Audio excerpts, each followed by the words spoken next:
ఇప్పుడే మనం చూసుకున్నట్లయితే 2 తెలుగు రాష్ట్రాలకు సంబంధించి వర్షాలైతే రాబోతూ ఉన్నాయన్నమాట. ఆంధ్రప్రదేశ్, తెలంగాణలో భాగంగా 2 రాష్ట్రాలకు సంబంధించి వాతావరణంలో మార్పులైతే వచ్చినాయి. ఒక పక్క భారీ ఎండలతో విసుగుతున్న ప్రజలకు ఉపశమనం అయితే కలిగించబోతూ ఉన్నాయి. ఏపీ, తెలంగాణ రాష్ట్రాల్లో మండే ఎండల నుంచి ఉపశమనం లభించనుంది. సోమవారం నుంచి మంగళవారం అంటే మనకి సోమవారం అయితే పూర్తవుతుంది. మనకి మంగళవారం అయింది. మంగళవారం మనకి చూసుకుంటే 2 రాష్ట్రాల్లో కూడా వర్షాలైతే రాబోతున్నాయి. తెలుగు రాష్ట్రాల్లోని పలు ప్రాంతాల్లో వర్షాలు కురుస్తున్నట్లు వాతావరణ శాఖ వెల్లడించింది. ఆంధ్రప్రదేశ్‌లో వచ్చే 5 రోజులు ఉరుములతో కూడిన వర్షాలు పడనున్నాయి. నేడు ఉత్తర కోస్తా, రాయలసీమలో గంటకు 40-60 కిలోమీటర్ల వేగంతో ఈదురుగాలులైతే వీస్తాయన్నారు. వర్షాలొస్తాయన్నారు.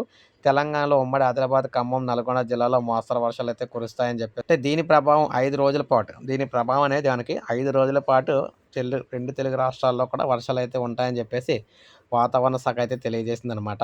అయితే అన్ని జిల్లాల్లో దీని ప్రభావం అయితే ఉండదు. కొన్ని జిల్లాల్లో మాత్రం దీని ప్రభావం అయితే ఉంటుందని చెప్పేసి తెలియజేస్తూ ఉన్నారు. సో, ఈ విధంగా మనకి వాతావరణానికి సంబంధించి అప్డేట్ అయితే ఉంది మనకి.